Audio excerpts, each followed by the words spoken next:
Afternoon, everybody. Today is Saturday, the 20th of November, 2010, and let's take a look at these markets here. The S&P 500 sold off pretty hard earlier in the week, but we did get a bounce, and that bounce occurred right from the prior highs from the flash crash. So the recovery high from the flash crash is where the buyers showed up this week. I thought maybe we were going to see a move down through the 50-day moving average, but for now what we're going to do next week is going to be looking at that about 117.60, 117.50 level as our more important near-term support level, that if we continue to hold above that, then a bigger sell-off will not be coming here in the near term. We have the, this little downtrend line was broken, so that pattern of lower highs and lower lows was broken on Thursday.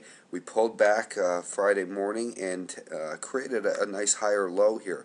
So this level is now the very near-term level of significance at about 119.30. If we break below that early next week, then we would probably be looking for a test of the 117.60, and from there we would want to get a little bit more defensive, as it would seem that 50-day moving average would likely come into play. So we have this little recovery, and if we can get this S&P 500 to get a pattern of a higher high right here that goes along with a higher low, well, then the intermediate term trend will once again be higher, and I think we could be probably looking for a test of the recent highs in the SPY. So things are shaping back up in here. They've got a little bit sketchy for a few days with that pattern of lower highs and lower lows, but it's undergone that accumulation and looks to be headed higher once again. Next week is, of course, a holiday-shortened week with Thanksgiving, and generally in the past, holiday-shortened weeks tend to be positive. It doesn't mean that's going to provide the support that's necessary, or that sellers won't show up, but it's good to know that. The NASDAQ 100, for its part, still significantly above the flash crash highs, which are down at about $48.70 or so. And then we have the this prior resistance that is about the 50.5 level.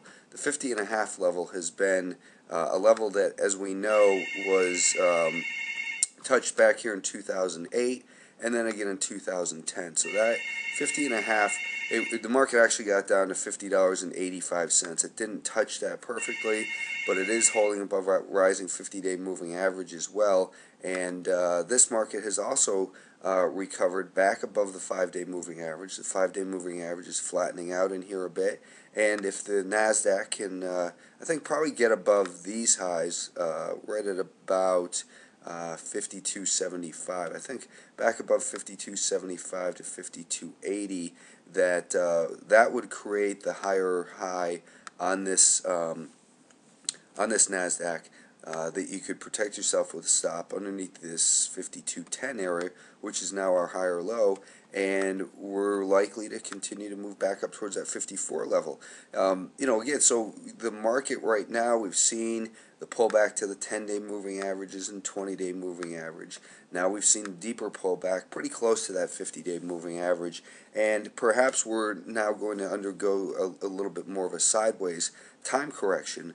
And during a time correction, that's not really a bad thing, because it gives us the opportunity to trade the individual stock setups, and a lot of times there's still a lot of good setups, and that's actually what I'm seeing as well, is that we see some good stock setups. The flash crash highs for the Russell 2000 were violated, but the market did get back up above that level, so it was impressive to see that it was able to recover back up above those levels. And we gapped higher up above that 5-day moving average. The market kind of drifted most of the day. Thursday, test of that 5-day moving average. So now we look at this area because of the price action and the 5-day moving average. We look at this as this is going to be an important level next week. 71.60. If we break below 71.60, it's going to put a lot of doubt into whether or not this market is going to be able to push higher. And what we really need to see confirmation, I think, is probably a move up through about this level here, about $72.80. Up through $72.80, then the recovery, I think, can be trusted even more, and that's where you want to be looking for good long stocks.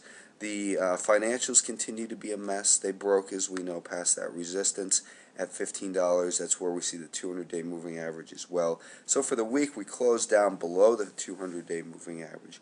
We closed below that prior resistance, and now it's going to really have to get back, I think, above that 1510 at least before we can trust it. You can see here on the 30-minute time frame just a real clear pattern right at that 5-day moving average of lower highs and lower lows.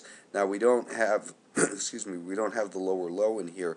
The lower low would be below about 1460-ish, but if this market can maybe get back above 15, well, then we're going to want to see that 1520 is the bigger area, and then 1535 are the potential levels of resistance here. So it looks like it's going to be more difficult for the financials to recover if they're going to here.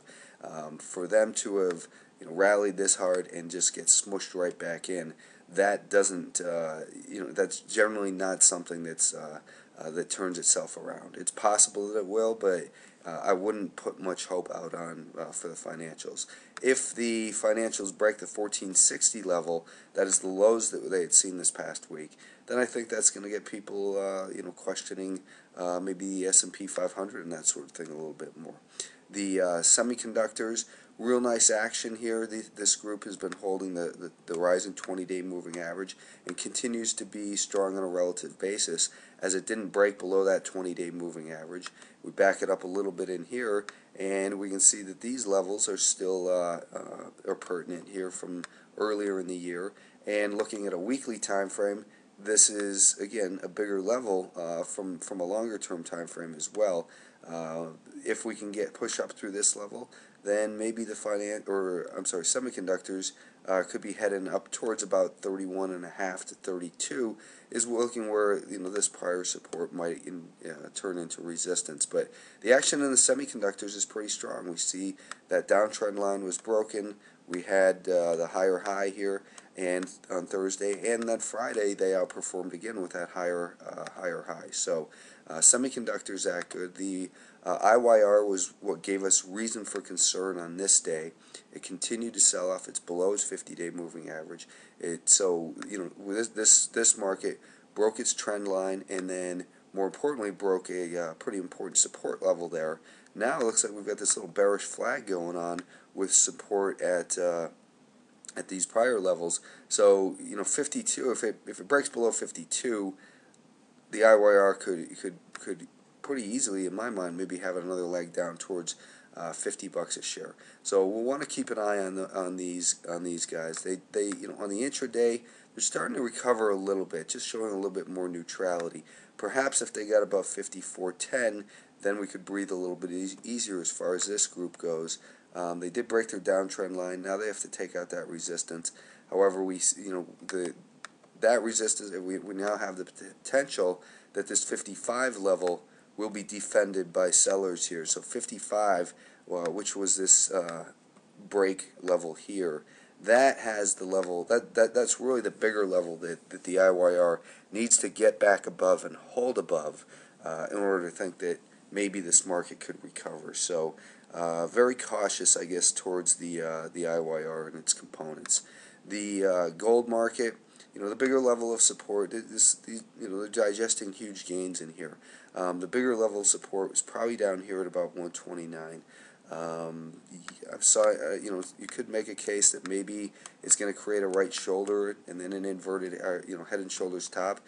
I don't really like to call the tops like that, but this will be an important level down near 129. I want to keep an eye on that. Silver, meanwhile, is bouncing from its 20-day moving average and outperforming. So, this 2430 area is an important level for support.